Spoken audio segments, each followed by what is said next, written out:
Good evening, everybody. Evening, everyone. Hi all. Good evening.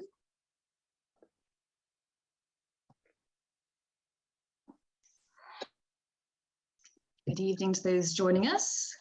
Just let everyone come in as usual.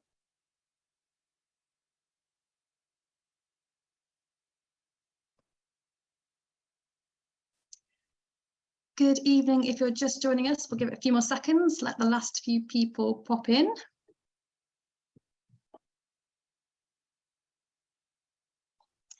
Okie doke. Good evening all, and thank you once again for joining us for the latest instalment of our Naturetrek winter webinar series. We've had a couple of weeks off, but we're back once again this evening, and we are heading to Central and South America, which I think is just what we all need when it's still winter and still very cold outside. So I hope you can relax, sit back in your armchairs or on your sofa and enjoy.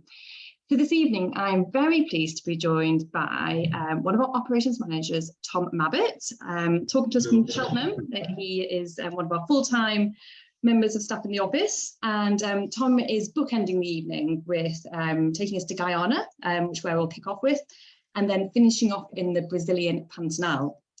I'm also delighted to be joined by two of our tour leaders. First, we were talking to us before the break, is Andy Foster. He's taking us to Brazil's Atlantic rainforest. Andy, I believe, lived there for a good 20 years, moved back 7 years ago, and he's just told me that he now commutes to Brazil. So he's got a lot of insight to share with you this evening. And then we'll have our usual short break, and then Dave Jackson, who returned from St. Lucia just a month ago, is going to take us back there and show you around the island before we finish off back with Tom again. As ever, you're welcome to ask questions throughout the evening, so pop them on our Q&A and we'll answer some of those as we go along. We'll answer some at the end, and we'll do a bit of both where it suits. There's also our chat function, so do say hello, do share your memories, use that for your questions as well. Keep in touch and we'll see how we go this evening. So without further ado, I will hand straight over to Tom. Tell us about the wildlife of South America, Tom. Off you go. Great stuff. Thank you, Gary. Thanks very much, and welcome everyone to another Naturetrek webinar evening, and thank you very much for joining us. So as you'll probably know by now, my name's Tom Mabbett. I'm one of the operations managers for Naturetrek. I look after a whole range of different tours, from, as I'm talking about tonight, Guyana, Brazil, all the way to a few tours in Europe, in France and Spain, and in Italy, and also quite a few UK tours as well. So a real range. But yes, for the next 20 minutes or so, I'm going to be taking you to Guyana and running through some of the highlights of what makes it such a special destination, and highly recommend a visit. So here I am, here perched on the edge of Kaita Falls, and it's just a very special place. So where are we? Just a brief bit of geography. So here is Guyana, sandwiched between Venezuela and Suriname and bordering Brazil. And we reach Guyana. We typically, up till now, I've had to fly via Trinidad. That's been the best route. You can fly via Barbados as well, but it's usually via Trinidad, and then on from Trinidad to Georgetown. But they've actually just released a direct route, so from Gatwick straight to Georgetown, just touching down in St. Lucia on the way. So it is actually easier to get to now, which is great. And when we arrive, we spend the first night in Georgetown, the capital, just to get over the flight, and then the next morning we get straight into the interior. It's the interior of the country where we're really focusing on, and we travel south along. There's pretty much one main road that runs. It's a main road, it's a track, but one route through the heart of the country, the Linden to Lethem road. So it's Linden, it runs right the way down through the country, and we're traveling along that road, stopping at various points along the way.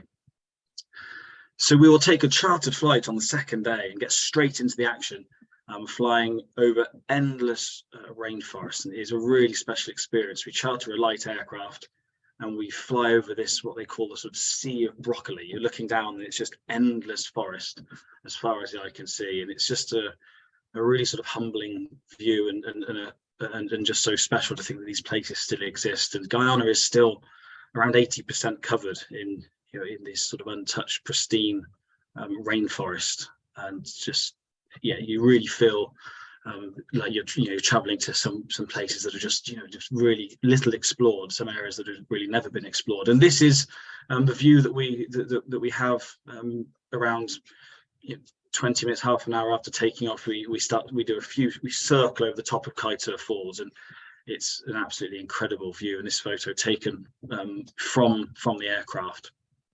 So Kaita is actually the largest sort of single drop waterfall in terms of the volume of water that's flowing over it, at around 225 meters in height. There are higher waterfalls around the world, quite a few higher waterfalls, but it's that volume of water as well that makes it so impressive.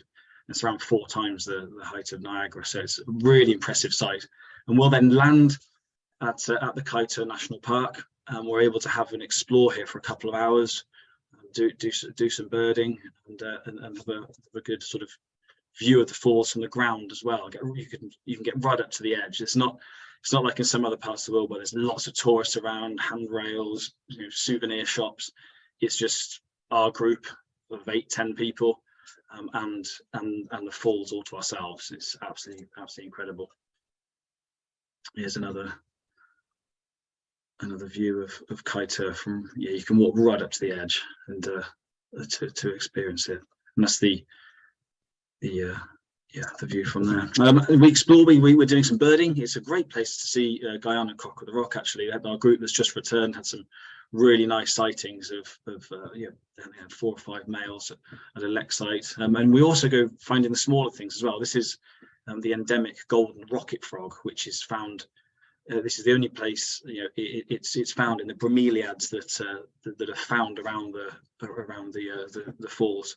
So we'll go searching through these amazing plants, looking at the little pools of water inside, and hope to find this lovely little frog in these bromeliads. And we'll explore, taking the views, just scanning across areas that perhaps no one's ever been to. It's that remote and that pristine, and this is a view across the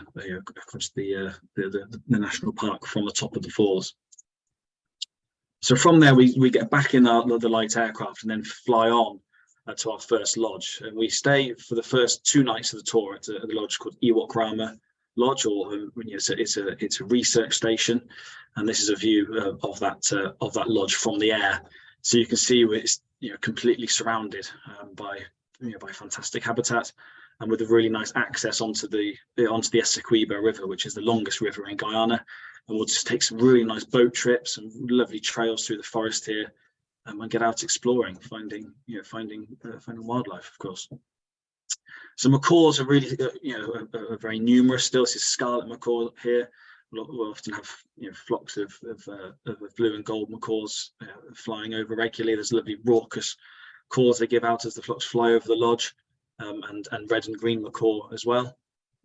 So we should have plenty of encounters with the large macaws.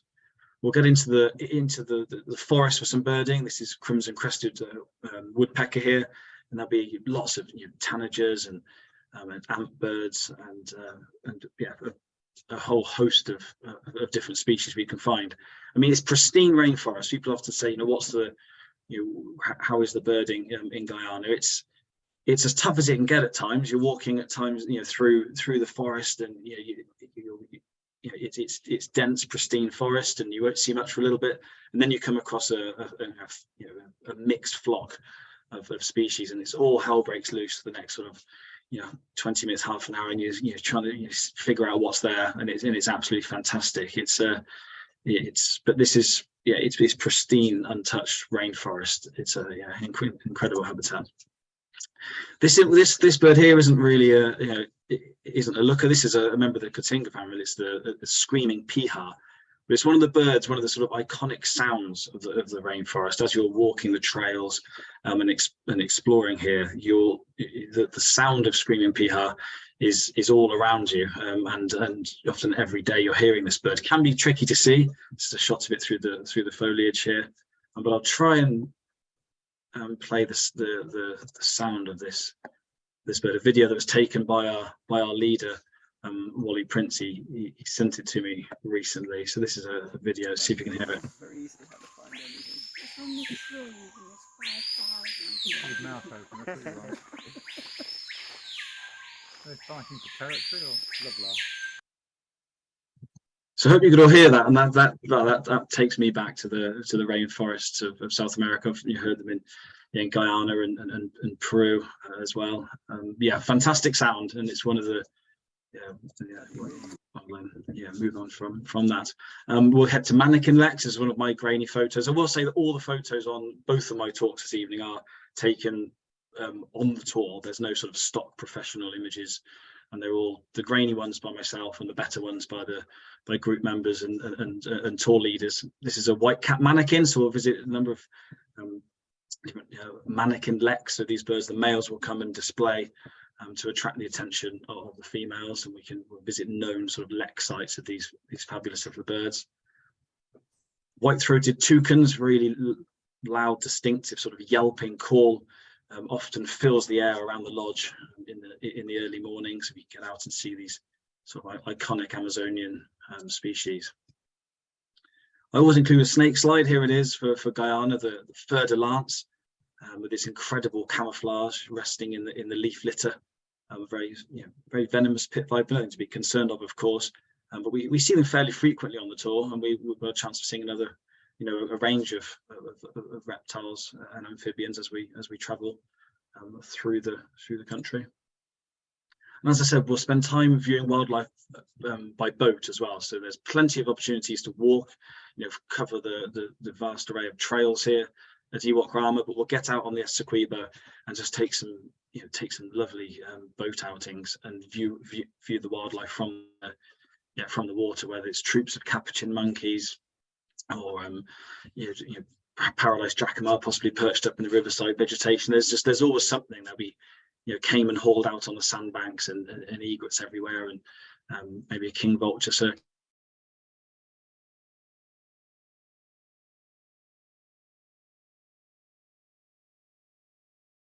it's an adventure in Guyana, and there's no doubt about it. You're heading to an area where not many people visit. I think they say that more people visit Machu Picchu in a day than visit Guyana in a year, something ridiculous like that. And this is a sort of vehicle you need to travel through through the country, through the interior. It's a bit of a bumpy road, a bit of an adventure, an exciting journey, but it's so worth it to get to places where very few people visit. So after Ewok Rama for a couple of nights, we're still in the sort of dense rainforest, and we visit Atta Lodge for 3 nights. A really lovely small lodge, completely surrounded by pristine primary rainforest. And we've got time here to really immerse ourselves in this incredible environment before we move south. And as you move south, you sort of come into more natural savanna land as you move south. So this is our 3 sort of final nights in the sort of dense rainforest.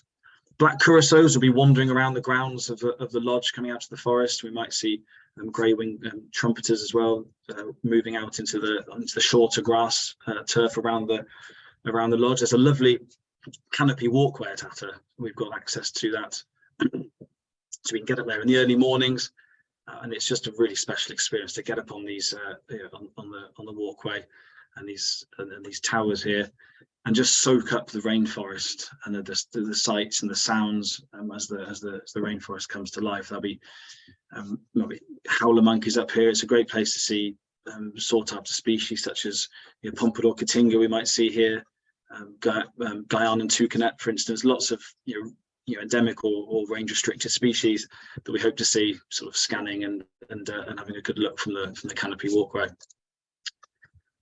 This is red howler monkey, and the roaring sound is they don't sort of howl, they sort of a deep sort of guttural roar very early in the morning. Often is one of the features of staying at Atta. He looks rather grumpy here. This one's seen from the walkway, and yeah, they make an amazing sound. We've got a very good chance of coming across them. We're always on the lookout for any mammals, and we should come across red howlers during the tour. Not a very good photo. This is a footprint of jaguar, and this is typically as close as you come to jaguar in Guyana. I'll talk about Brazil later on. That's the place to go for jaguars, but there's always the chance. Our group last year, our group were walking on a trail at Atta and actually came across a jaguar on foot on one of the forest trails there. So it happens. They're around. Everything is here, of course, but it's pristine, dense habitat, and you've got to be very lucky to see jaguar. But yeah, we occasionally see tapir, tyra on occasion, three-toed sloth. So there's a range of mammals we can see here. From Atta, we'll head to a well-known lek site for this spectacular bird, the Guyanan cock of the rock. And there's two species of cock of the rock. There's Andean and Guyanan, and the Guyanan cock of the rock is a bit of a brighter orange, and it's got this amazing feathering here coming off the back, and that amazing comb. It's quite an incredible bird. So yeah, we'll walk on an amazing walk through the forest to get to these huge sort of rocky outcrops and boulders where indeed the females nest. They're called the cock of the rock for a reason. They nest on these, the nest is actually attached to the rocks, and males will come together and sort of display for the attention of females. And yeah, really amazing. The beak is in here somewhere. When you're watching it, you think, well, that's his beak, but it's amazing, incredible bird. We'll make an effort to find them. We might see troops of black spider monkeys here crashing through the canopy. This family was looking down on us, shaking the branches, and a bit agitated by our presence. So we walked quickly on. They're often around.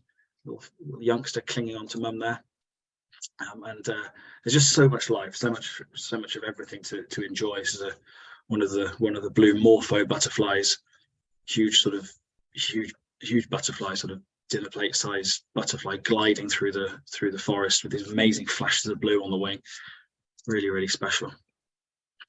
So that's sort of 5 nights sort of immersed in the pristine, untouched primary rainforest habitat, enjoying boat trips and walking the forest trails, seeing a great range of species. And as we move south, we come out onto this sort of natural savanna. You still have big areas of rainforest here, but these open areas as well. And that's a Sarama lodge, really lovely lodge. They're all sort of family run, special places to stay, and you're welcomed with real warmth by the families here.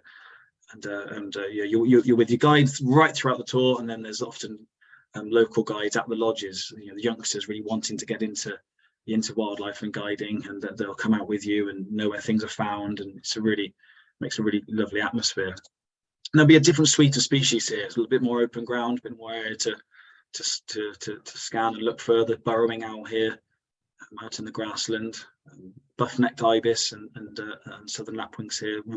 Walking through this more open savanna land, and we've still got the typical the rainforest species, blue red and blue macaw here flying overhead. There's often an active harpy eagle nest from Sarama. So if there's a good chance of the nest active, and there's a good chance we'll head out and walk to the nest. They nest in these incredible, emergent trees breaking through the canopy. This is the nest here, we certainly will have a crack at seeing harpy eagle, and many are lucky. Very good around Atta. Adult birds are regularly seen around there, but we will try and visit a nest site if we can. Beautiful adult harpy eagle here. And they'll be feeding largely on primates, on sloths, and the young birds hang around the nest for a long time. So they'll be sort of fully grown by sort of 4 or 5 months, but they'll stick around for another 4 or 5 months for the adults to bring in prey. So there's a quite a large window to visit the nest and see at least a sort of fully grown youngster. We'll go on some lovely walks in the surrounding habitat. We might see white-faced saki monkey here, the male here, and the brown female behind. So lots and lots to enjoy. Beautiful, striking vermilion flycatcher here, really stunning species. Often seen out in this more open country.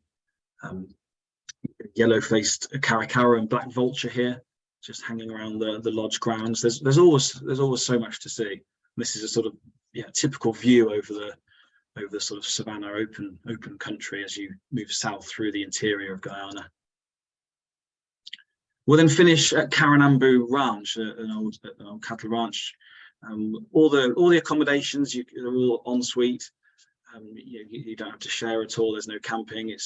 They're all clean and comfortable. Basic, of course, compared to some of your African lodges. It sort of goes without saying, but you've got your own facilities. Very clean, comfortable lodges. Very lovely places to stay, and brilliant wildlife, of course. And from here we can head out again onto the savanna land and have an excellent chance of seeing this fantastic animal, the giant anteater. Amazing animal. It's really long, bushy tail here, over sort of 2 meters from long, big animal, and they can actually sometimes approach fairly close. They don't have great. They rely heavily on their sense of smell. They don't have great hearing or eyesight. So you can get some fantastic views. And that big bushy tail for shade when it's really hot and keeping warm at night. And just incredible evolution to come up with such an incredible species. And again, here we'll be out on the Rupununi River, watching wildlife from the water again, and just getting out and spotting wildlife. And around every bend there'll be sandbanks covered in spectacled and black caiman, different heron species, capped heron, kukori heron, agami heron, hopefully. This is a big black caiman, the largest of the caiman of the alligator family. Really impressive, and we'll get close views of them as we travel around. And again, there won't be lots of other boats around. You head out for a whole afternoon on the river, and you won't see anyone else. It's a really sort of, you get that feeling of being on your own in this wilderness. There's very few other tourists around, and that's what makes it just a very special place to visit. Karanambu was the home of the sort of legendary Diana McTurk, who brought in orphaned giant river otters and sort of dedicated their life really to looking after them and releasing them back into the wild there. And this is probably the reason why they're still they're doing so well in that area. And this shot just shows you the sort of size of a giant river otter and carrying it down to the river at Karanambu. And like huge paddle-like tail there.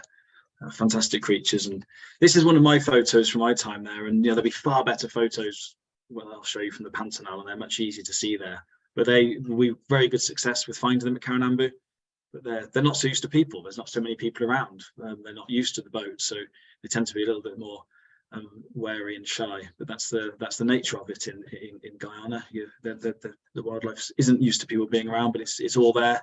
We have some brilliant sightings. This is a young agami heron creeping through the edge of the river, through the little mangroves there. We've got a good chance of seeing all 5 of South America's kingfishers. This is Amazon kingfisher here.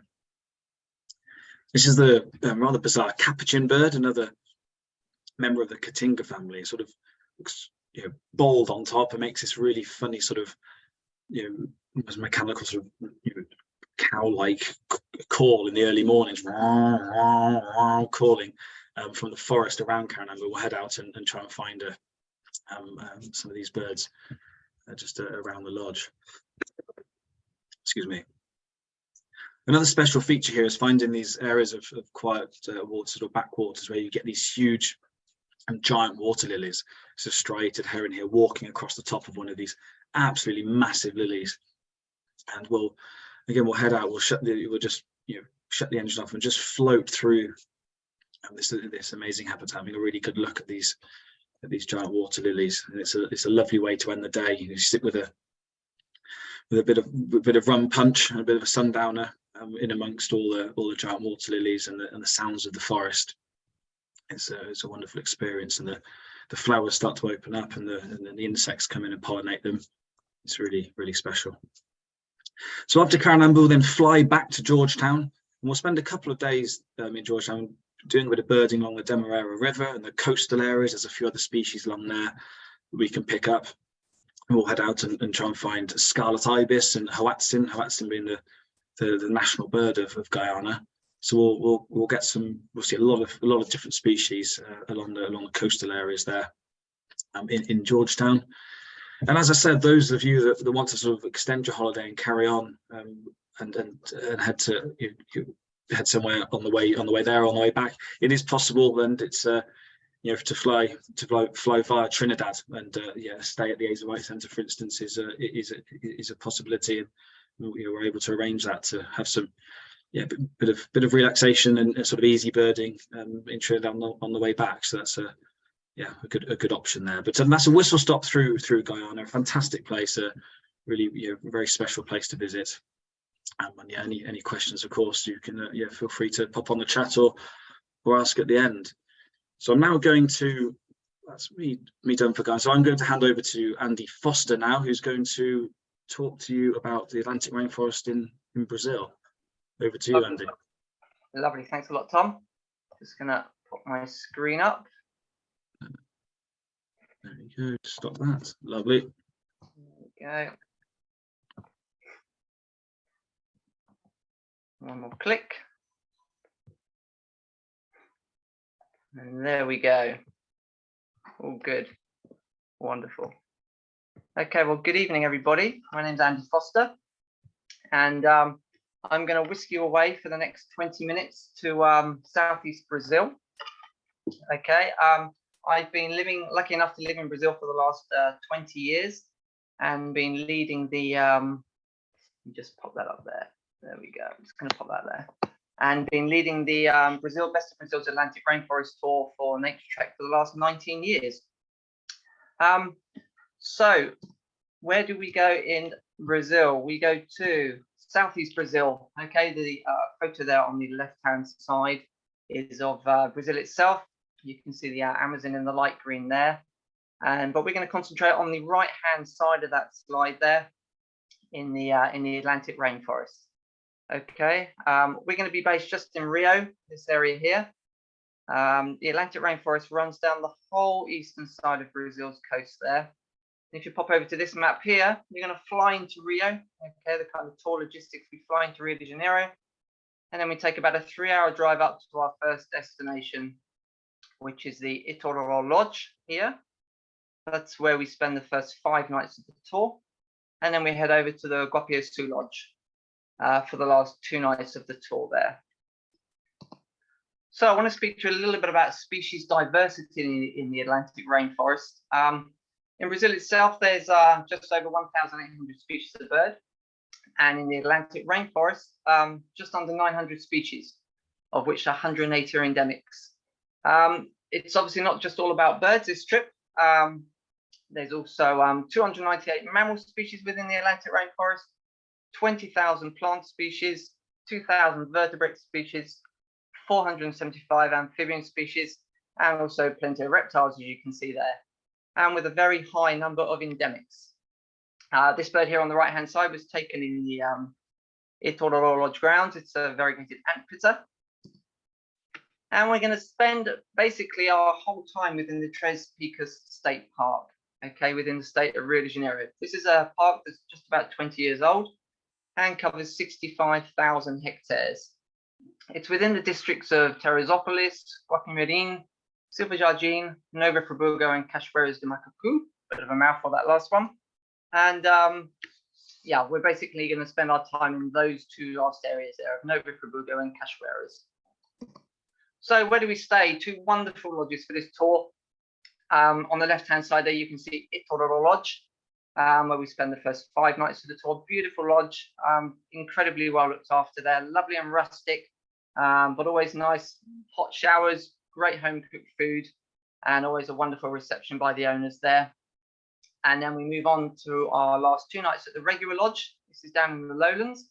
Again, wonderful lodge, very comfortable, all en suite rooms, and again, very, very well looked after at this lodge. So I'm going to basically talk you through the tour now. First 5 nights at Itororo. Here we bird at an altitude of 900 to 2,300 meters. And we spend our time in the kind of mid to montane forest there. This photo was taken on our last tour in just beginning of this month, in beginning of February. And this is on the Makadesima excursion. You can see pristine rainforest as far as the eye can see there. And then at the regular lodge, we concentrate on lowland forest birding and obviously the wetlands there as well. So here we'll be birding at an altitude of 30 to around about 750 meters. Both beautiful sights, absolutely stunning. So the accommodation at our first lodge, you can see there on the left, very, very comfortable ensuite rooms.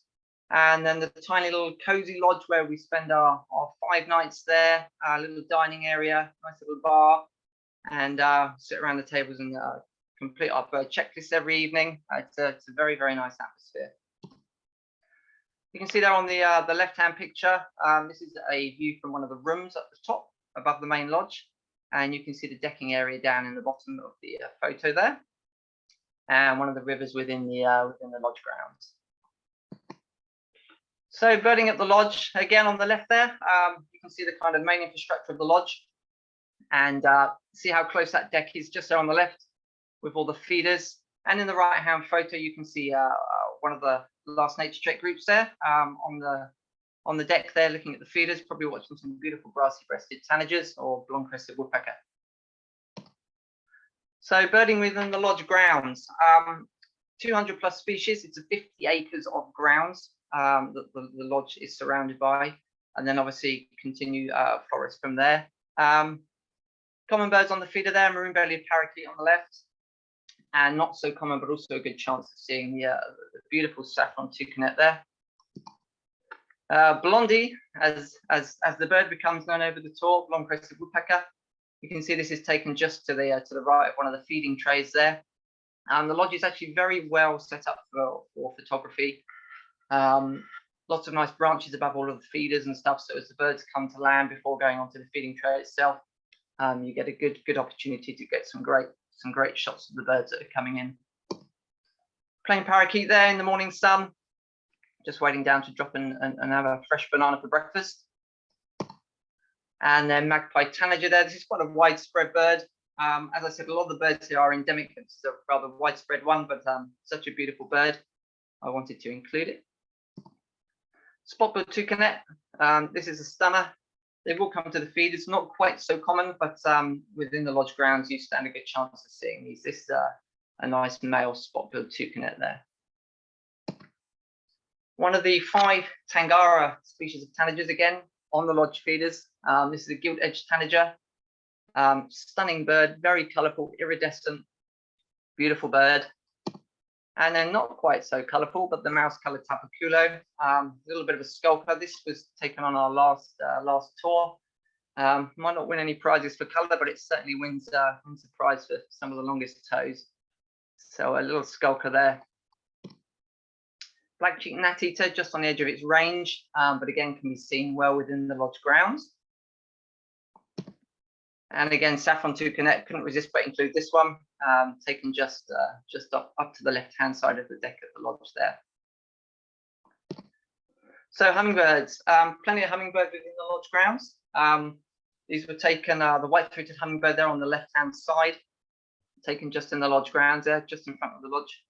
And the green crown plover crest, which can be seen at higher altitude.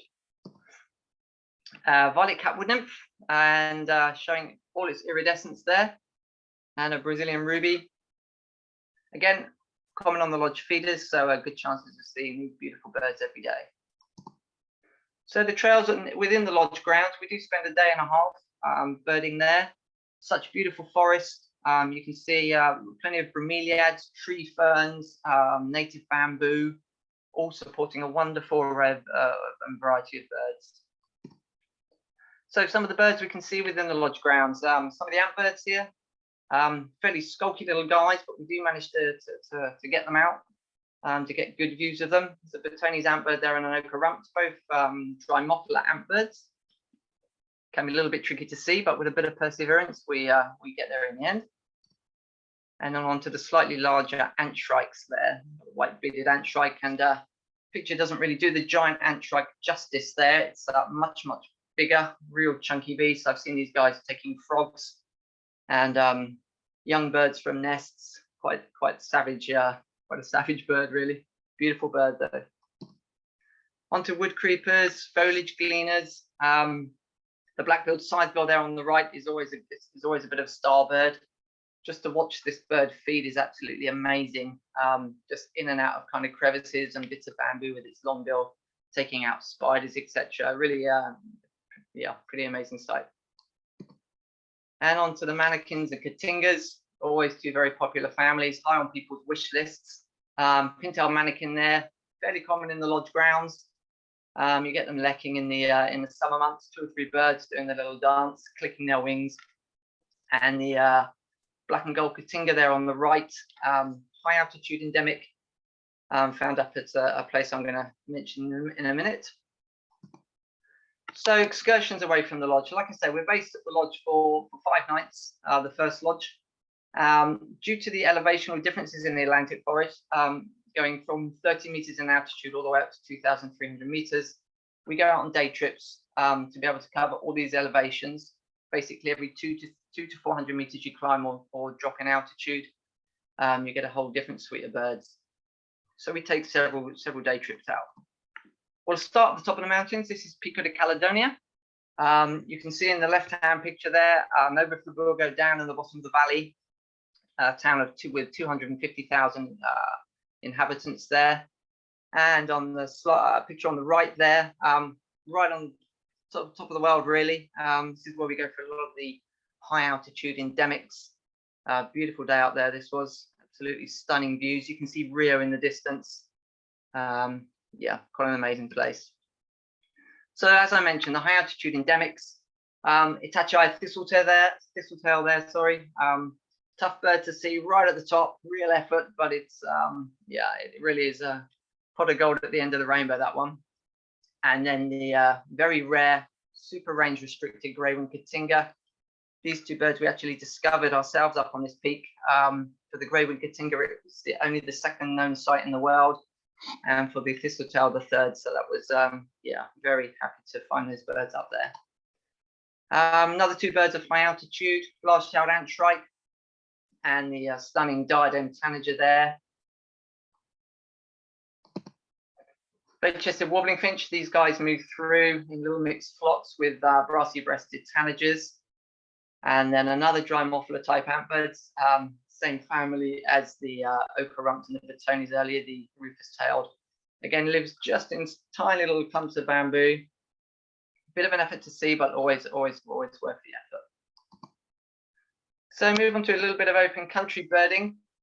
This is this area is Sumidora and Deutsche Bahas.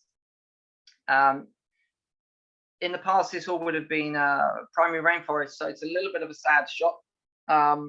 But thankfully now all the habitat is protected. But there are these big areas of open farmland now. But a lot of the birds from the next state of Minas Gerais have moved down into here, so we do get a day's open country birding.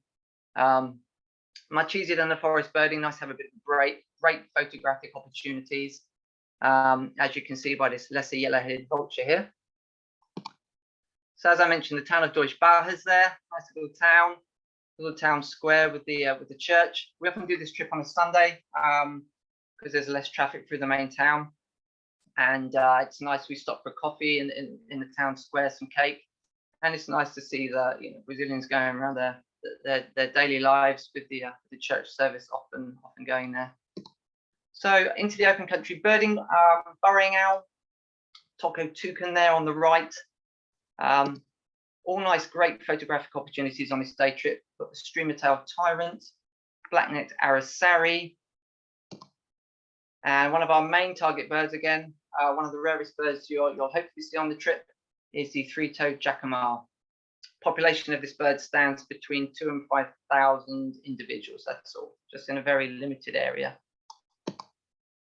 Full day birding then in the forest at Maca de Cima. This is a stunning trail through primary forest. You can see there on the right, thick stands of bamboo, tree ferns, absolutely incredible incredible days birding. We're after some of these specialities, Atlantic forest specialities, such as the slaty bristlefront there, and another Cotinga species, the hooded berry eater. Black hawk eagle, raptors, plenty of good raptors on this day, mountain fork, black and white hawk eagle as well. And also a few skulkers, because wouldn't be forest birding without a few skulkers. So we'll try for these white-bibbed ant birds as well. Trogons, 2 species of trogon on this tour, black-throated trogon there, and the ochre-faced toady flycatcher. And night birding at the lodge. Night birding is a little bit tough in the Atlantic forest, can be challenging, but we give it a go, we don't give up. So yeah, often lucky with rusty barred owl and the beautiful long train nightjar. Common potterin chick there. This was taken on the last tour, and on actually the very last day of the tour, the bird flew from its stump, the young bird, and yeah, it was great to have watched this little thing grow over the course of a month whilst I was there. A little bit of conservation at Itororo Lodge that I wanted to share with you. This is the original lodge back in the 1960s, and due to all the hard work by the owners, we've actually with reforestation and a good bit of management turned it into this wonderful area now. So you can see some 60 odd years later, the change all the hard work has made. So onwards to our second site, to the Reserva Ecologica de Guapiaçu, also known as Hegwa. This is down in the lowlands, where we're going to spend the last 2 nights. Nice channel-billed toucan there. This was taken just outside the lodge.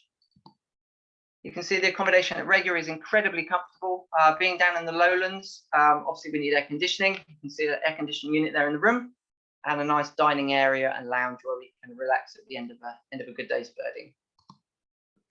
This is a view from the lodge, or both views from the lodge. We've got a nice tower on the left there that overlooks the wetland area, and also a view up into the distant peaks there at around about 2,200 meters. Wanted to touch a little bit on wetland restoration. It's a project I started with some friends back in 1998.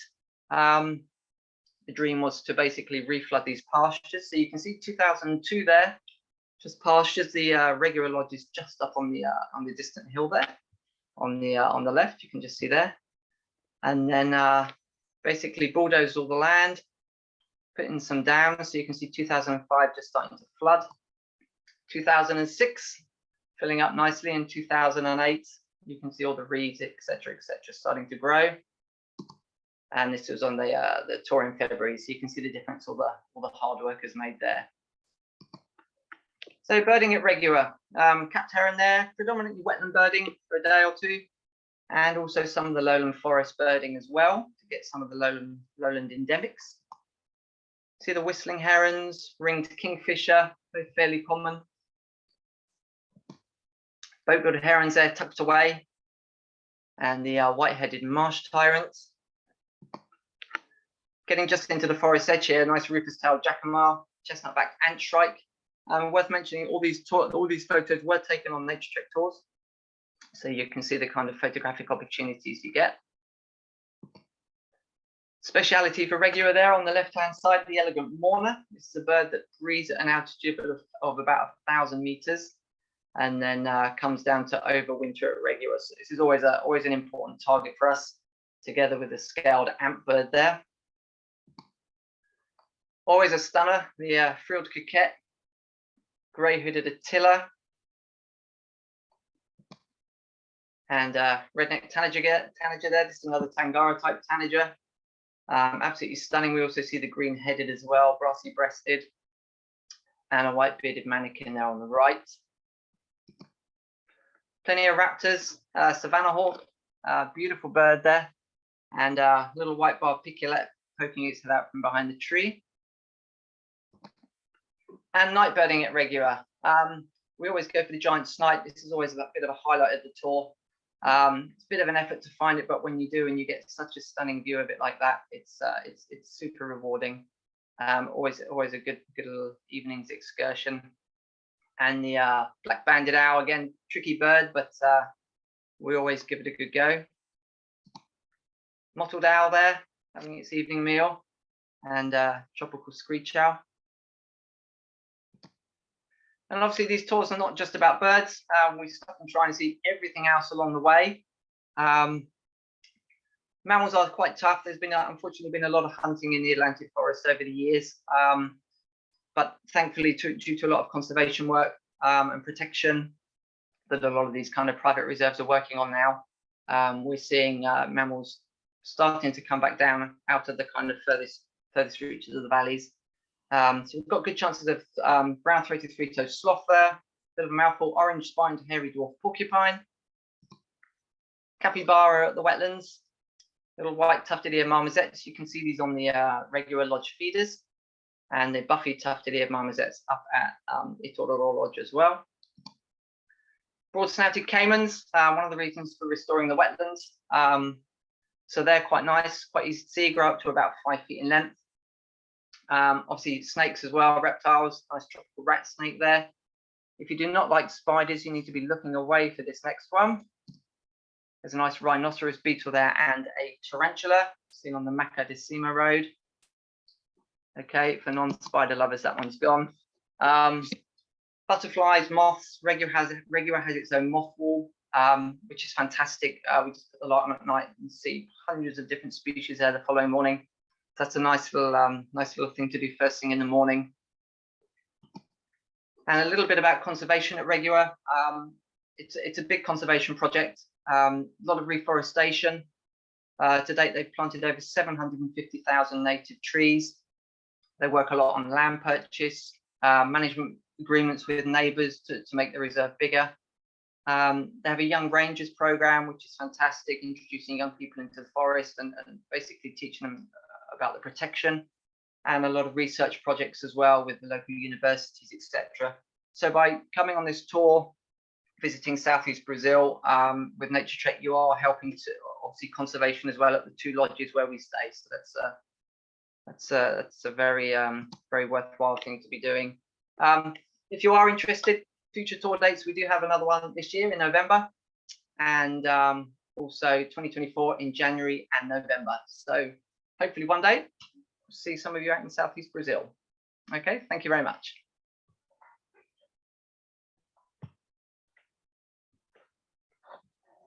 Okay, back over to Kerry, I believe.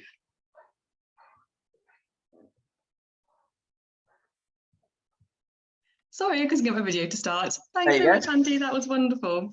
You're So very we welcome. are going to take a short break just for 10 minutes, and we will see you back. So go and charge your glasses, get yourself something to eat, and we will see you back here at just under 10 minutes, actually 8:25. We will restart.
Welcome back, everybody.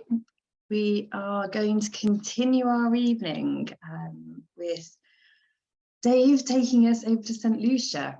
And also, if anyone identified any of those calls during the break, then feel free to pop your thoughts in the chat. Mark's awarded at the end. So over to you, Dave, and we'll love you talking to St. Lucia. I'll hand it to you now. Thank you.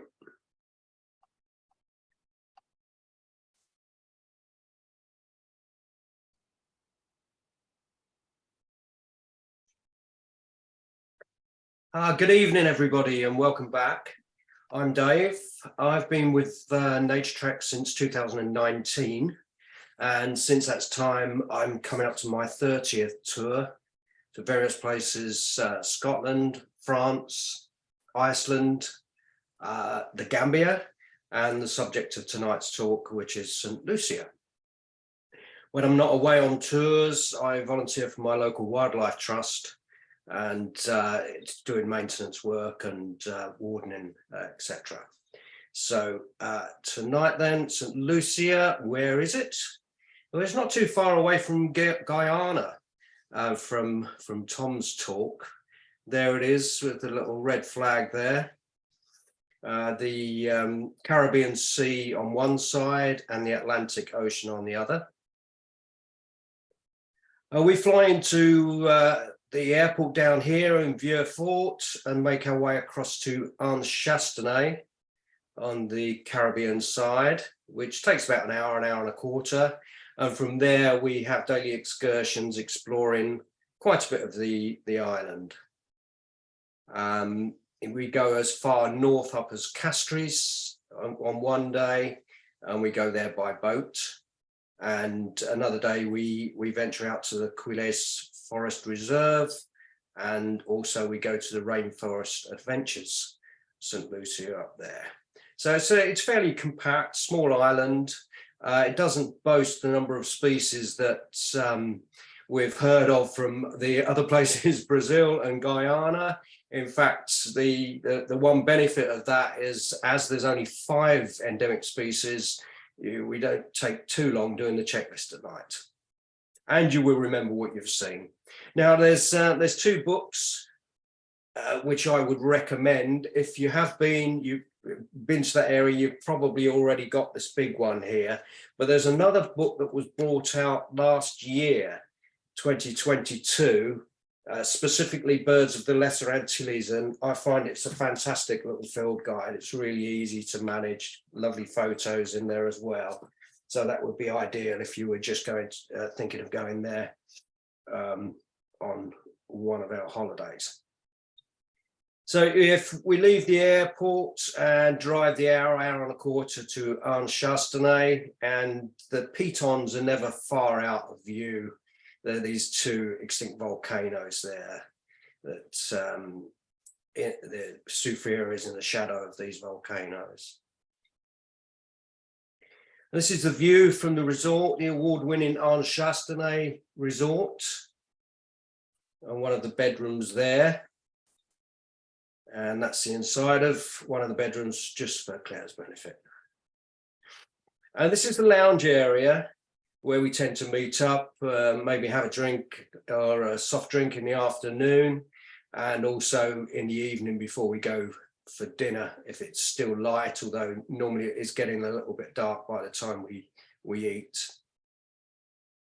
I'll just go back to that previous slide. You can see the mirror just in the corner there, and this carib grackle was displaying to itself while we were there. That's a very common bird that you'll be familiar with within a very short time of being in St. Lucia and in Anse-Chastanay. And also another very common bird, Lesser Antillean bullfinch. This is the male. They can be very approachable. And here's one at the breakfast table. You really have to guard your breakfast if you walk away to get replenishments. And they're the first birds that come down if there's any leftovers. Another bird very common around the reserves, in fact throughout the region, banana quit. This differs from the banana quits that was in Tom's slide, in as much as it has a white throat. In fact, there are 41 recognized subspecies of banana quit. One of them in particular is wholly black. So this is the St. Lucia subspecies. Also a common bird around the area is a grey kingbird. See them in most places, a very widespread, quite a large flycatcher with this big chunky bill. And one of my favourite birds of St. Lucia, the grey trembler. They so called because they have these wings that they quiver and seem quite a nervous bird, but they're very approachable as well. This one was taken from my balcony one afternoon. Now, on the first day there, we have a gentle walk down to the beach, Chastenay Beach, and then across to Anse-Marmin Beach with Menno, who calls himself Mr. Nature, and he gives us all the tales about all the herbs and flowers and everything his nan used to use to cure all ills before medication. And he's a very, very interesting character and very good value. One of the first endemics you might encounter is St. Lucia oriole. If there are any fruity mangoes, these are attracted to those, and you might even be lucky to have one land on your balcony, as one of our guests did just last month when we were there. And also, this is quite widespread, Lesser Antillean sautator. This photo taken from Sandra last month, and it reminds me a little bit of a bulbul, around about a similar size, greenish coloration.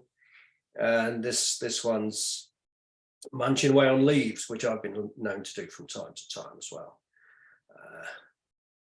We must have quite a strong constitution. This is the beach just at the end of Chastenay, coming up to Anse-Marmin, and you can see the pier here and these trees overhanging there, which is where this osprey was drying its wings.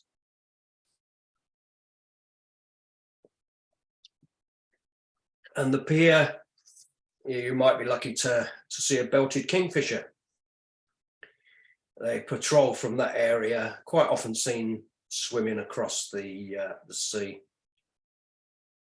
And you're never far away from a brown pelican either. According to the boatmen, brown pelicans were rarely seen in the area, but they've moved in and they nest along the cliffs there now, no doubt following the fish shoals, which is what these chaps are doing. You might even find them pulling out your lunch. Spotted sandpiper, the North American equivalent of our common sandpiper. This one just coming into spots. And here is carrying a weevil, which was a bit of a packed lunch for it as well, I think, poor thing. Little blue heron, they're very approachable, another North American bird. It was spent the winter months down in St. Lucia.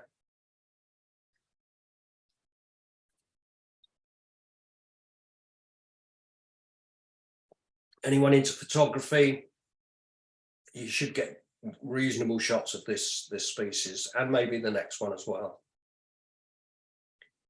Yellow-crowned night heron, with that gorgeous orangey red eye, just concentrating on finding its next crab meal. Excuse me. Excuse me.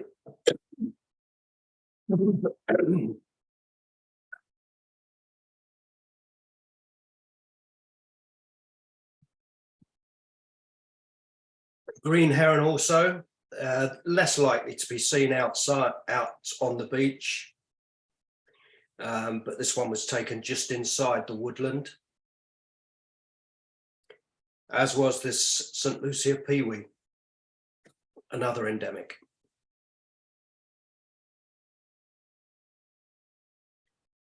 There's a nice shot here by Shirley on the trip last month. She did well to get the shot because St. Lucia warblers very rarely sit still. Mangrove cuckoo. They're not particularly rare in the area.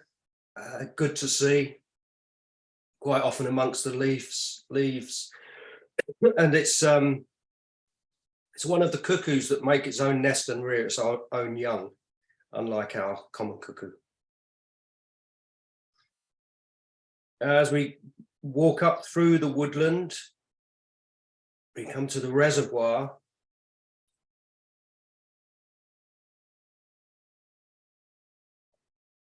This used to feed the sugar plantation, but it's an open area now and it's really good for butterflies.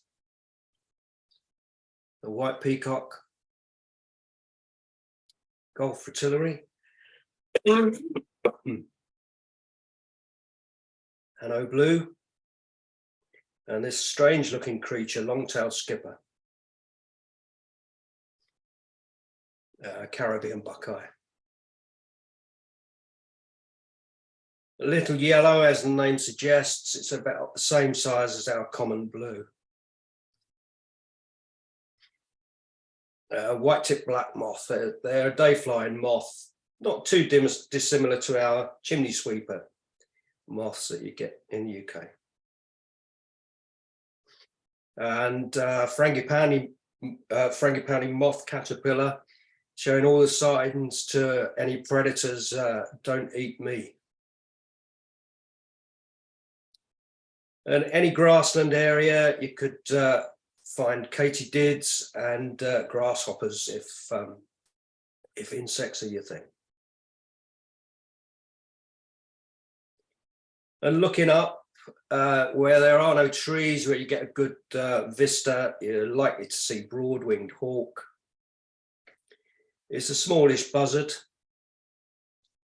You see the compact size of this one.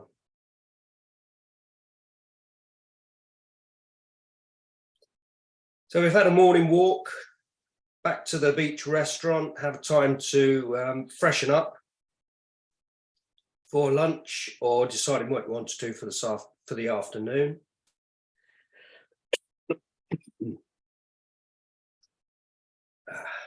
Choice of menu. There's various options for the afternoons. There's scuba diving, snorkeling. There's a gym and also yoga. Or if you did want to go back up to Ansmamin on another day, you can take the water taxi and just tell them what time you want picking up and they'll oblige. This snorkeling, as I mentioned, Sandra took these shots last month while we were there. Another day we go out dolphin and whale watching.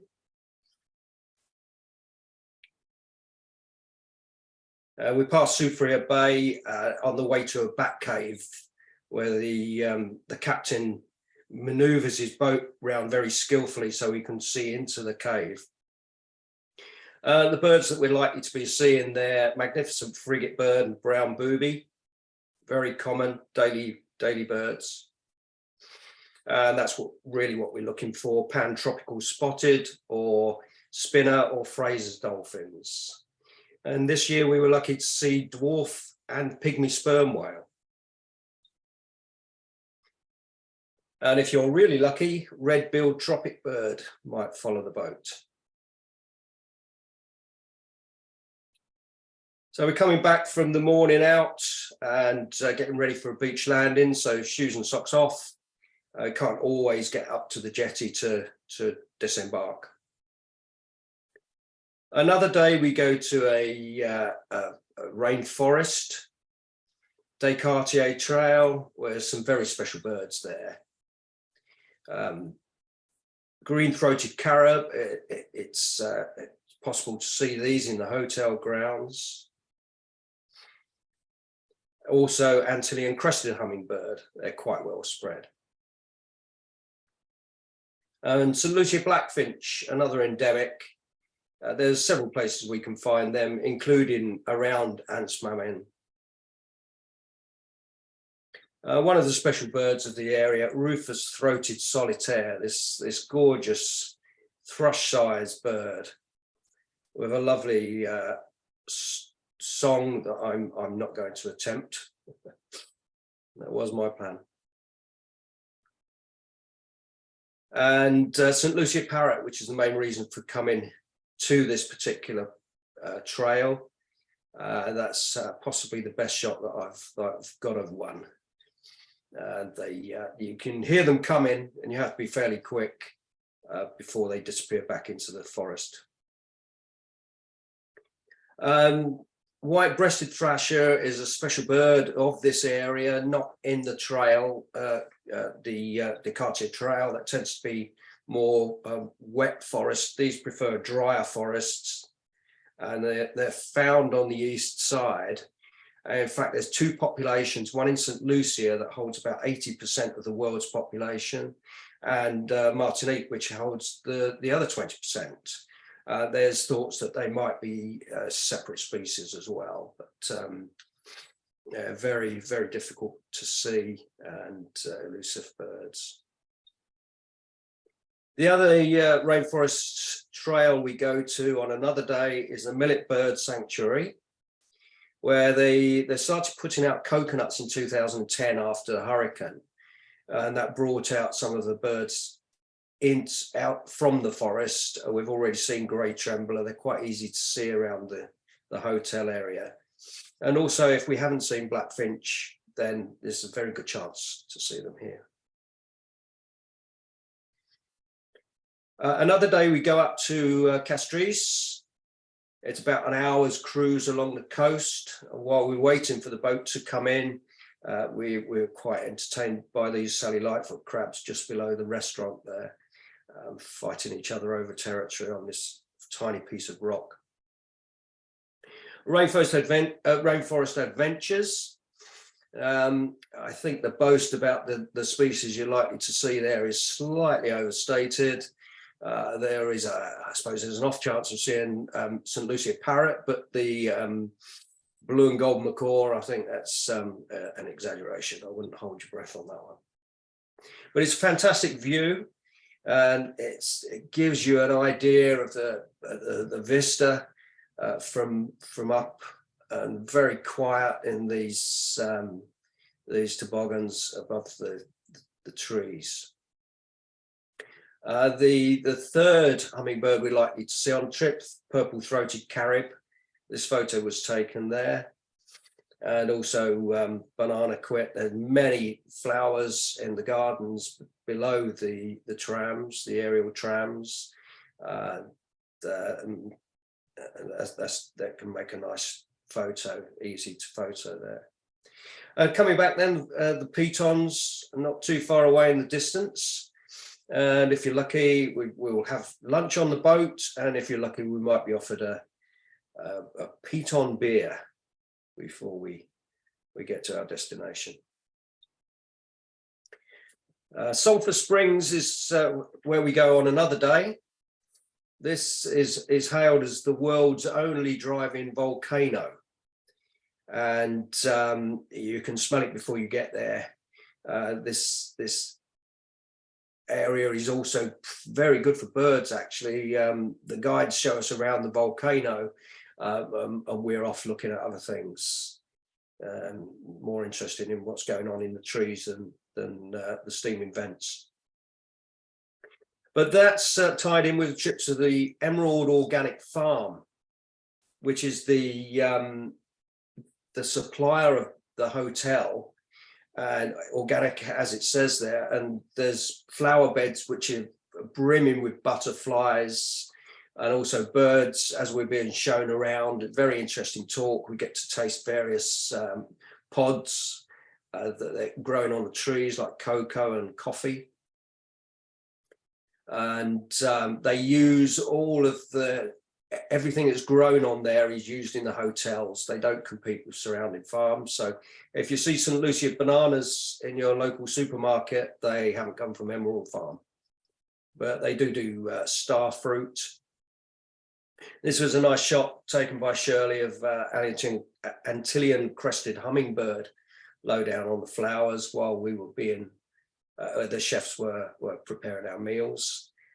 In the meantime, this American kestrel had already cooked its meal. There's 2 adult lizards there, and I struggle to identify them even when I can see the head, so I'm not even going to attempt on that one.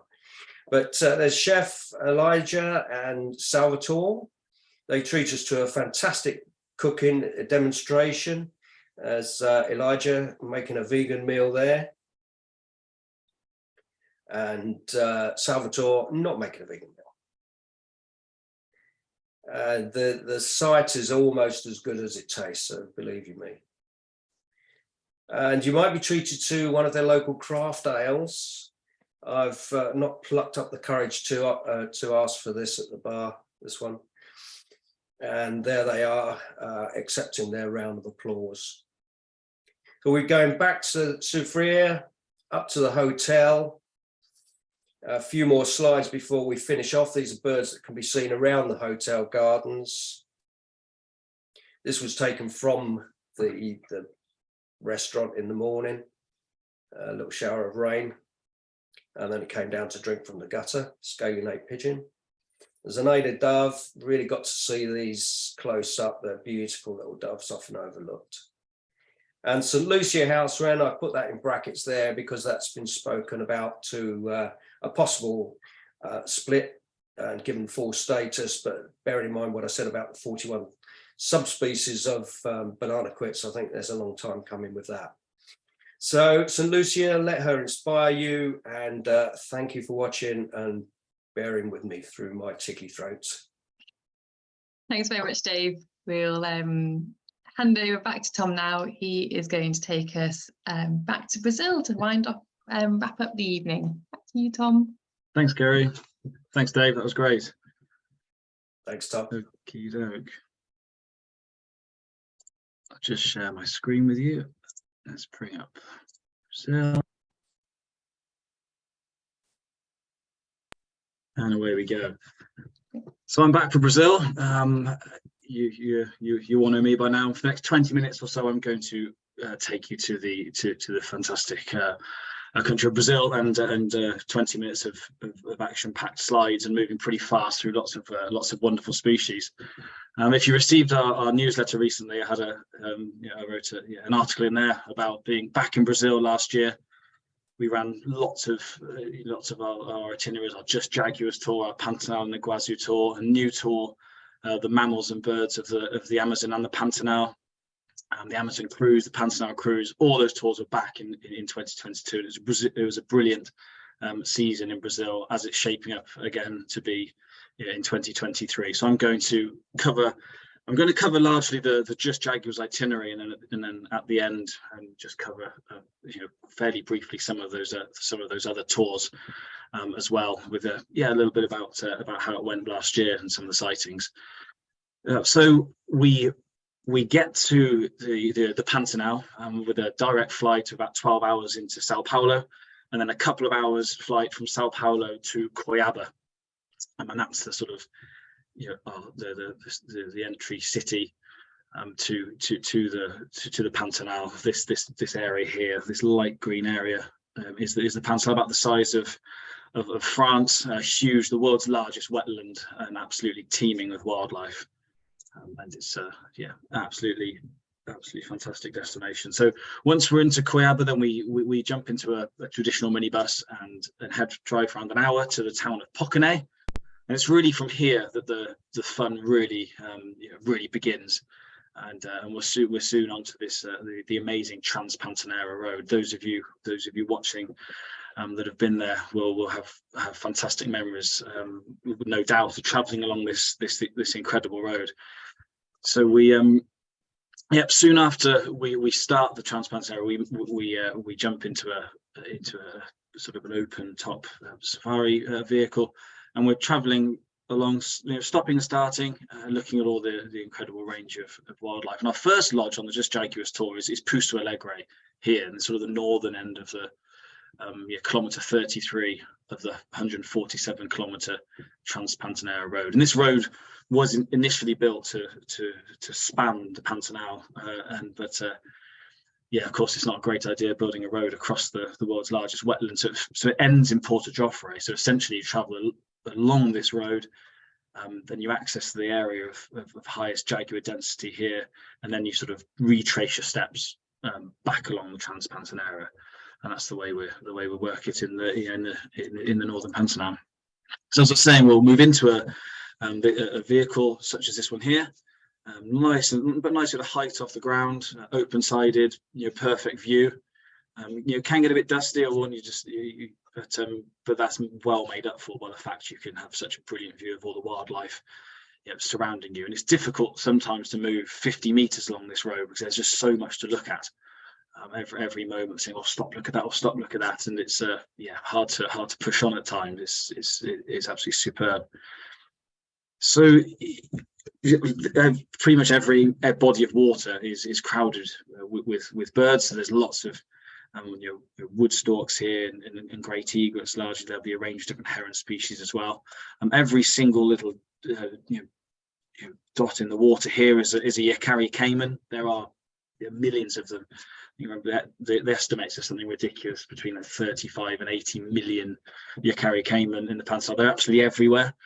And it's just, an incredible sight. So the northern end of the Trans-Pantanal will start off in sort of open ground and sort of ranch land and open fields and horse paddocks and sort of this broken gallery forest.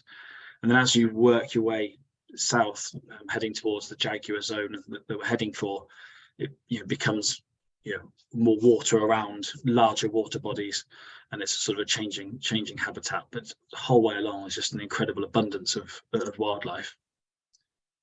Here's a close-up of a Yakari caiman munching on a catfish, and again, all the photos in the talk by group members, a few by myself, and the tour leaders. It's a brilliant destination for photography. You can get close to an awful lot of the star species, and very, very special indeed. So you probably don't need two guesses at what this Yakari caiman had attempted to have for its dinner. This amazing photo was sent in from a tour last year, and it's had to go to Brazilian porcupine. Bit of a tricky meal there. Got a quill or two stuck into it, but absolutely amazing. And you need your lots of your memory cards for a trip to the Pantanal in terms of photography. This is Jabiru stork, the tallest flying bird in the Americas. A real beauty and abundant, commonly seen. And again, we can get some super shots of them just fishing in the shallows next to the Trans-Pantanal.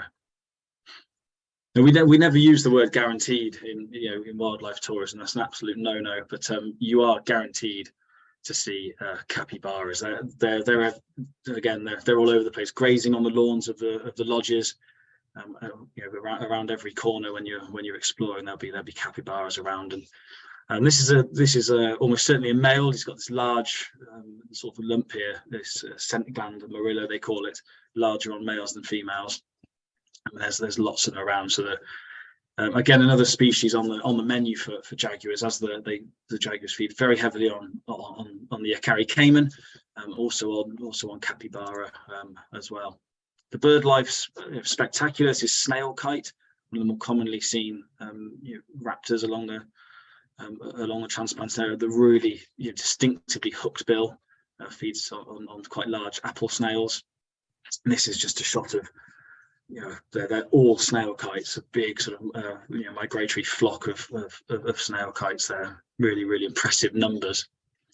So we'll have seen an awful lot even before we reach Pouso Alegre, and the reason that we stay here largely is because of this 7 kilometer long sort of private driveway.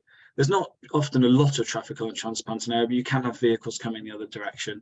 But here we've got this driveway to ourselves to drive up and down, get the spotlight out in the evening. Really nice mix of habitats here, open grassland, lovely forested areas, and lots of lakes and pools dotted along this driveway. it's a cracking place to stay, and we spend the first 2 nights of the tour here. It's the most basic of the 3 accommodations we're using on the Just Jaguars tour, but it's clean, it's comfortable, air-conditioned rooms. It's a shot of one of the rooms here. Lovely place to stay. Just wandering around the grounds, we may see Mazara zaguti or South American coati here, 2 of the sort of more commonly seen mammal species. And as I was saying, those pools along the entrance driveway are a real magnet for tapir. What a wonderful animal. There's the young animal here with the stripes down its side. And it was a brilliant season last year actually for tapir. You've seen on pretty much every departure, and multiple animals. I think one to even sort of 5 different animals in one day. I mean, I was reading one report that was sent in from the November Just Jaguars tour that before they even reached Pouso Alegre, they'd already seen 2 jaguars, 2 ocelot, and a tapir, and lots of other birds. It's very unusual to see jaguars that far north along the Trans-Pantanal, but they are all around this area, of course.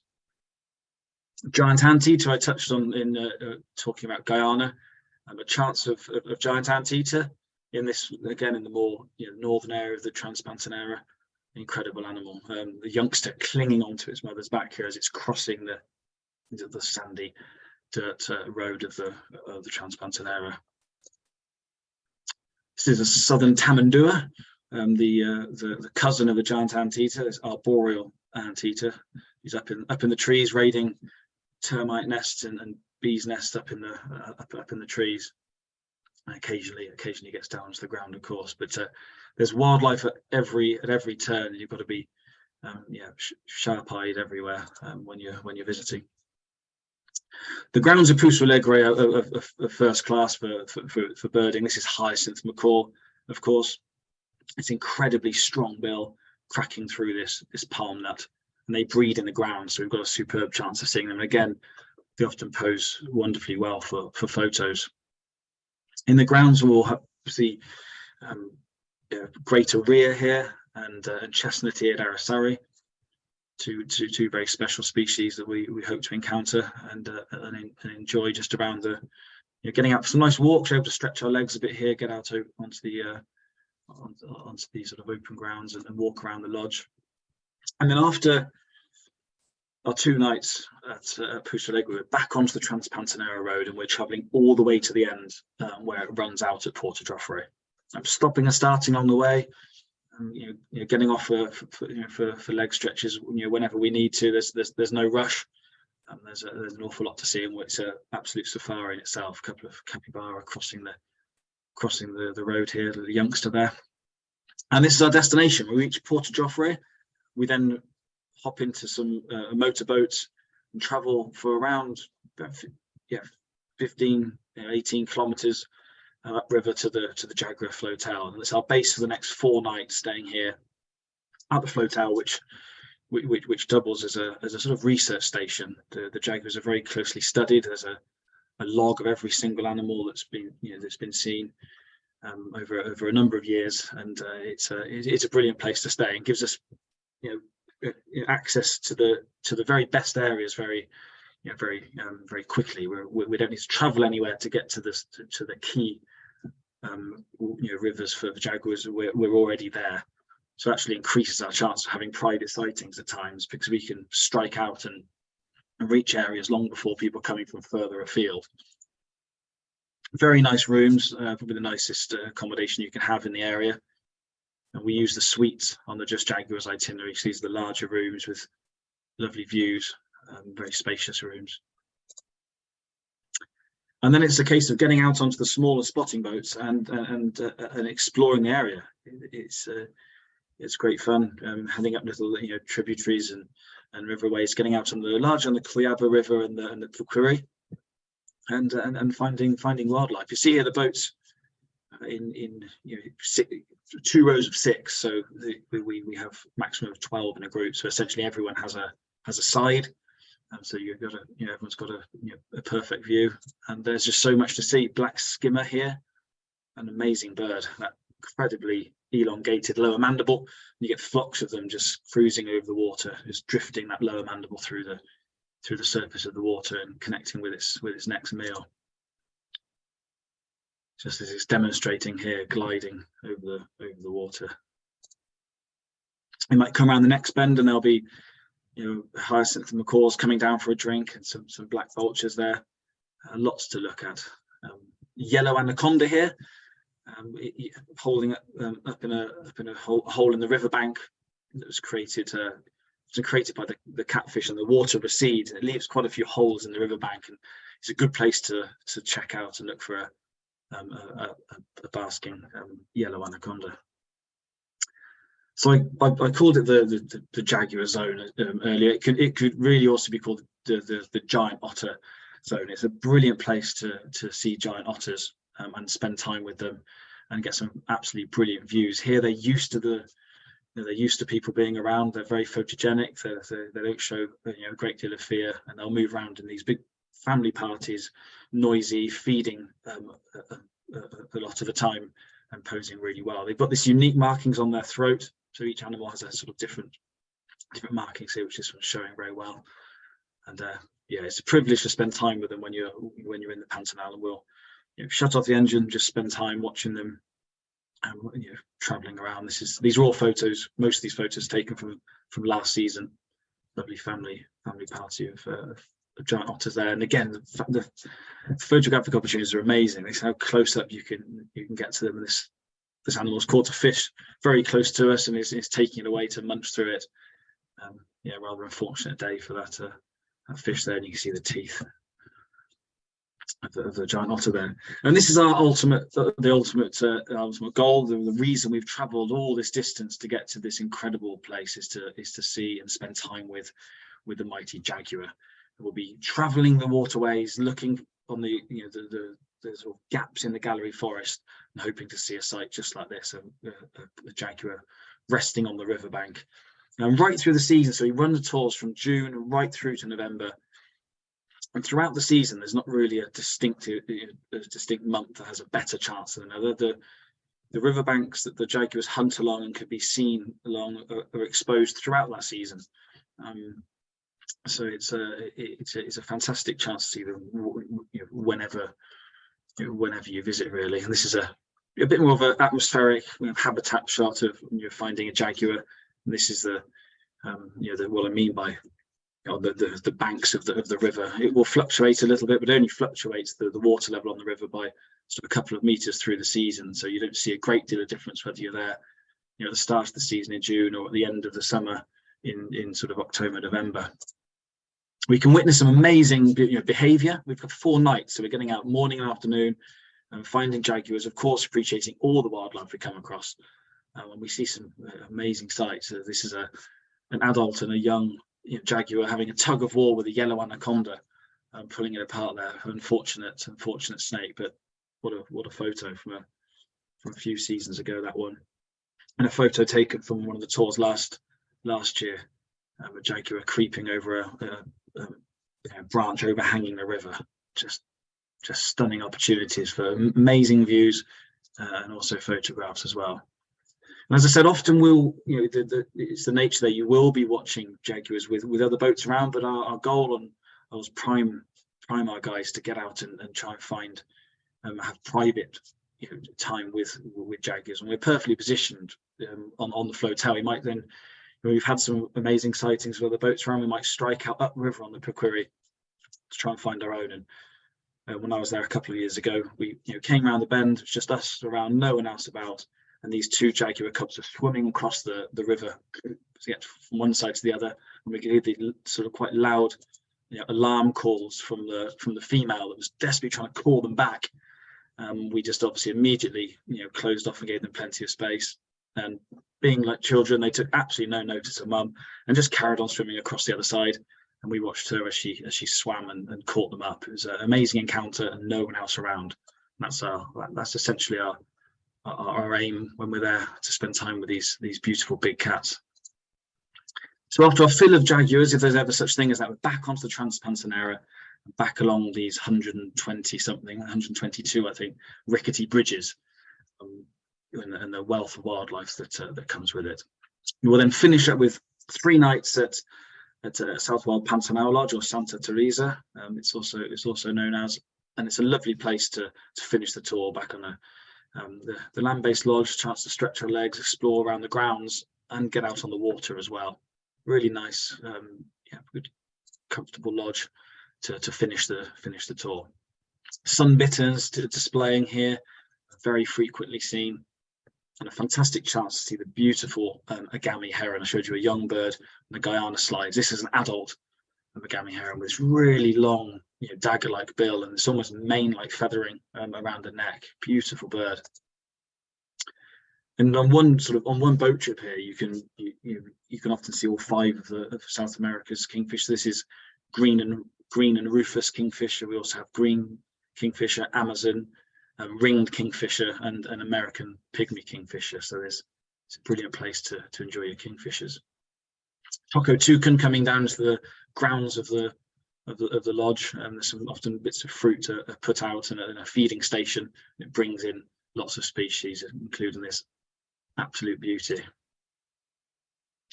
There's a screen that's put up. You can walk out to around 300 meters from the lodge in the evenings, and you can walk out and sit and wait patiently for another beautiful cat to hopefully appear. This is the ocelot.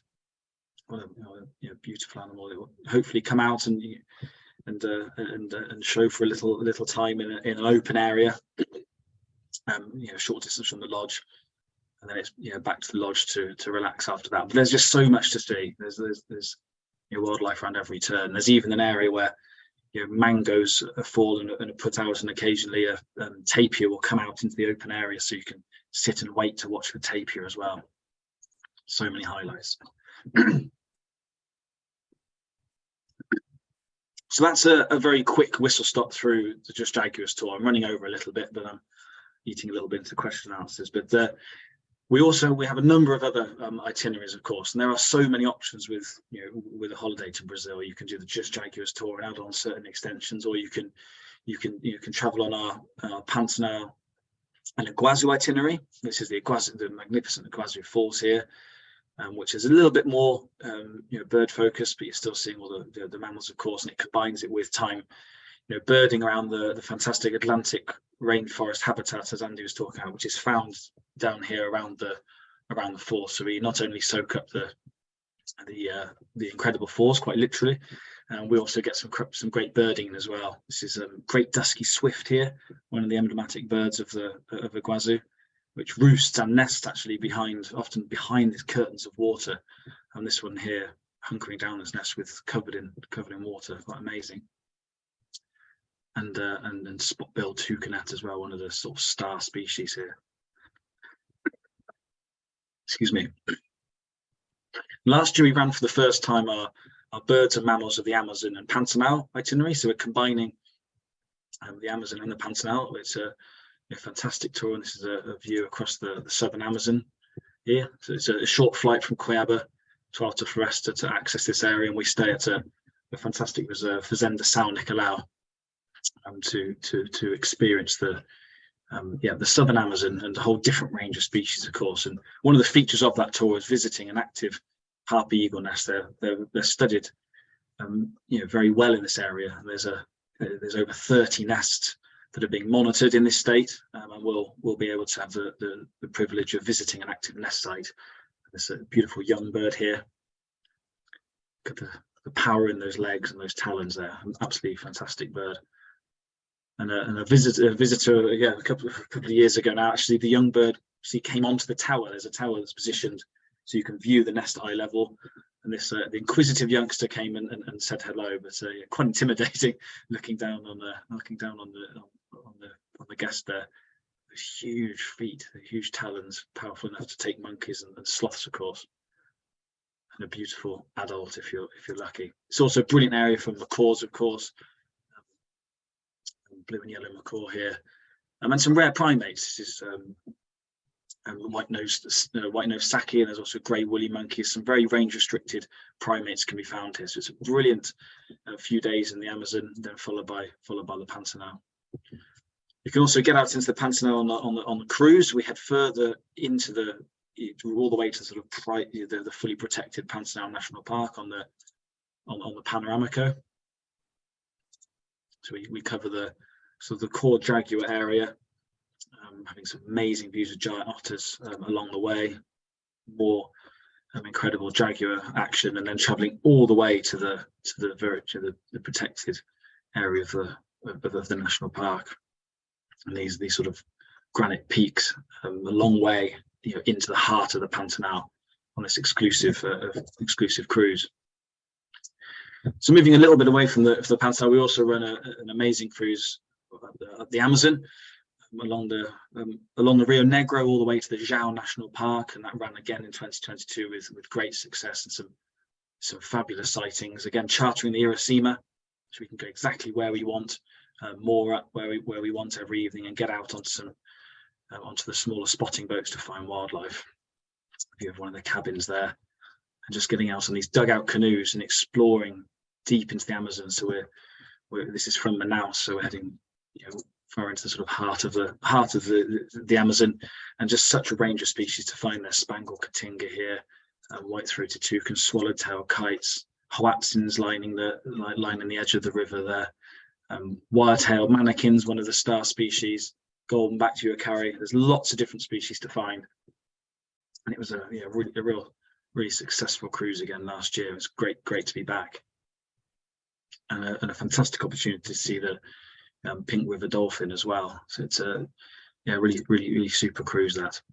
That's a whistle stop through the Pantanal and a few other of our Brazil itineraries. As I said, there's so many options. We have a whole range of itineraries still, with some spaces left for this year, and dates for most tours for next year as well. So yeah, thank you for listening. I'll leave you with a jaguar. I'll finish up there. Pass back to Kerry. Thanks so much, Tom. That was wonderful.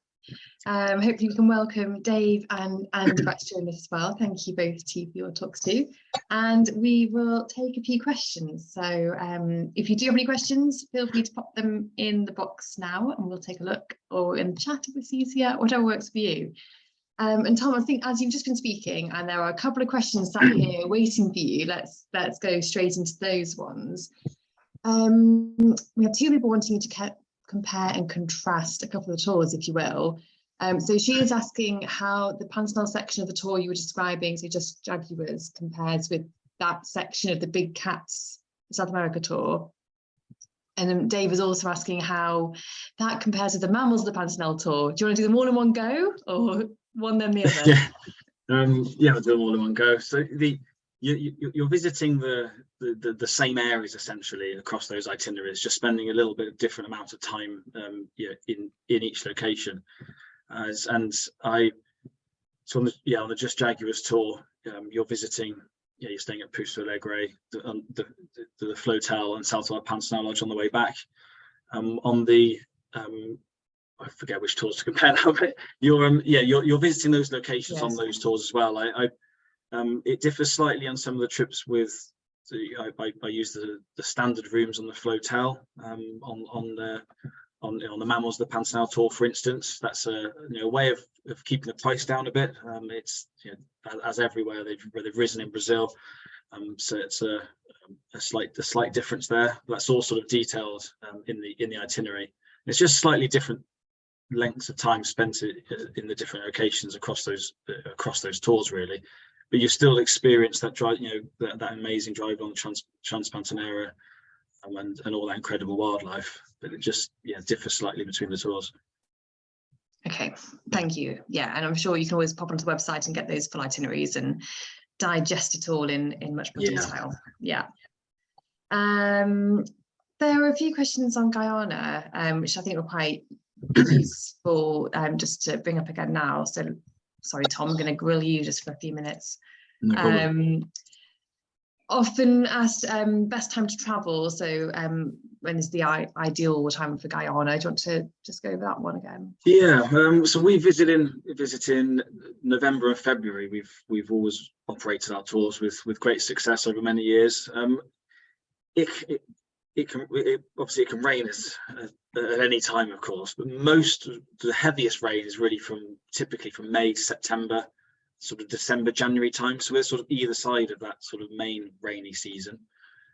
And yeah, that's we typically have tours with less rainfall in those periods, and they run very well in that sort of November and February season. But again, as the world over, the seasons are becoming less predictable. So we had a fair bit of rain on our tour that ran fairly recently, a week or so ago. But it doesn't affect things. It doesn't write off whole days. You have a bit of a downpour, and then carry on. Have you noticed anything, Andy, in your 20 years of Brazil, the seasons changing much? Or yeah, it's actually quite interesting because thinking back to when I first started going to Brazil, we used to experience fairly cold winters, and I say cold, up in the highlands going down to say, I don't know, 2 degrees centigrade, which often catches people out in Brazil. But now to get an actual cold winter is actually really quite difficult. They're becoming much more mild. The birds are actually breeding for longer periods, which again is interesting. Some of the thrushes will actually breed year round now. So it's we are noticing it. Yeah, sure. Cool. Okay. Gary is asking, has the pause during the pandemic affected the pattern of sightings of jaguars and anteaters? They're booked to go in August. Looking forward to it. Back to you, Tom, on that one. Yeah, but was it the frequency of the sightings? I mean, what was this question? It was the pattern of sightings, I suppose. It might be too soon to know. You've had the last season, back, I guess, and the last season was a brilliant, a brilliant season for sightings. Jaguar sightings were as good as ever. There were giant anteaters not quite as frequently seen in the northern end of the Trans-Pantanal last season as perhaps some other seasons. There were some slightly heavier fires than I think it was 19 to 20 season, but not the you won't sort of see the effects of that. But there was slightly lower giant anteater sightings than before the pandemic. But typically last season we had amazing, brilliant sightings. Every tour, jaguars, giant otters. A few of the tours succeeded with giant anteater. If you really want to see giant anteater, extending and spending a bit more time in that northern end of the Trans-Pantanal road is the way to go. And everyone that sort of extended and did that last season had success. So everything's there. You'll have a brilliant time. And those sightings are something that's really changed, since you and I, Tom, first joined Naturetrek 10 years ago, and I imagine Andy, in your run of time in Brazil, it used to be like quite rare, and we got a jaguar. Now, it's just crazy, isn't it? Those sightings that people are having, the photography opportunities. It is. It's ridiculous. Not long ago they were the mythical animal to see, and now pretty much on every outing from the flotel, we're achieving sightings, and they're doing really well in the area. I mean, when I've been over there, I've been talking to ranch owners and people that have got into jaguar tourism, gone from persecuting them to looking after them, and the people we work with spend a lot of time sort of trying to study them, and that jaguar zone is increasing, and the numbers. So it's quite a success story in that area. Yeah. Similar sort of question actually here that's popped in. How reliable are the maned wolf sightings around the wolf camp? Whilst we're talking about the big five. It's an interesting one. Last season they typically we hadn't missed them before. Last season they went AWOL a bit around the time of our tour last year. I'm not sure exactly why, but they're typically very reliable around the wolf camps. But last year was a bit of an exception, and we struggled there. But by all accounts, there's sightings of animals around there again now, so we fully expect to succeed this year. But they're not as guaranteed as the jaguars are on the Pantanal, but they're there. Not that we call anything guaranteed, Tom, as you said yourself. We never do. I've just broken my own rule there. You've got a good chance, and we go to the very best. We go to the very best areas and give it the best time. Okay, and whilst we're on what we can see where, any chance of emerald tree boa in Guyana? And what are the caiman species? Can you see in addition to black caiman, are there any dwarf caimans? Yeah, the emerald tree boa, I think we do see them from time to time on the Guyana tour. Other caiman species, it's mainly spectacled caiman and black caiman, I believe, in that area. I'm pretty sure that's the main two species we see. There are, I think, blunt-nosed, I'm not sure they get them around there, but yeah, the spectacled and black caiman are the two that we're really likely to see. Stuff. Going back to I saw a question about the Asa Wright Centre, because I think probably quite a lot of our clients are aware that it did close down, but it's opening again, right? Because you mentioned it. Yeah, it is reopening. They haven't really shouted about it, or it's not really massively in the press, but it is reopening, and the guys I work with over there on our Trinidad tours are heavily involved with that sort of reopening, and there's a sort of some groups are staying there. We've got groups staying there, fairly soon, but it's not sort of widely open for sort of individual bookings just yet. But by the time our next Guyana tour comes around in November, that'll be back on the cards and an option again. Fabulous. Sorry, Tom, you're getting the grilling. That's what happens when you Right. run the tours and you start and finish the evenings. That's right. That's good stuff. The only other one that popped in was about the weight limit on the Guyana chartered flights, which I know is always a worry when we mention a charter flight or a small aircraft, and people panic about their photography equipment and whatnot. Yeah, I mean, people manage to take in photography equipment. People take big cameras and they manage to. It's got a specific payload, so it depends on the group. It depends on the group size, and I have to send an email out just after Christmas asking for everyone's weight, which I always feel a bit awkward about. It's always awkward, isn't it, when you have to grill your group and then people commit to losing a bit of weight so they can bring an extra battery with them. But typically, 15, 17, 18. I think the group that just went out there had 19 kilograms. So there's enough. And it's nothing to be concerned about. Yeah, fine, wonderful. Sorry, Dave, I haven't got anything for you just yet. Can anyone want to ask about St. Lucia? He's here, ready and waiting. I don't think that's about it. Nothing else coming in. You've just obviously answered everyone's questions through your talk. So huge thanks to all of you for a very, very enjoyable evening. And lots of people saying thanks for their memories, had some wonderful time on Just Jaguars in 2015, various people who are excited to be going soon. Other bucket lists are now brimming over. So thank you very much to all three of you for your talks this evening and for keeping us all entertained. We will leave it there. But we are back on next Monday, I believe it is. I'm just double checking whilst so we're back on Monday the 8th and Monday the 6th, sorry, and slightly different. We're doing reptile and amphibian holidays next Monday. So our operations manager, Dan, will be speaking about an overview of our herping tours, and then we'll be looking at reptile and amphibian conservation around the UK, and then we're heading to Japan and Kenya. So that sounds like a particularly good evening. If you aren't already signed up, then do pop onto our website, sign up in the North Place, and join us next Monday. There's one question come in there, Kerry. Dave, come on, about St. Lucia. Right. He's in. Can I answer that one, please? Come on, get Dave in there.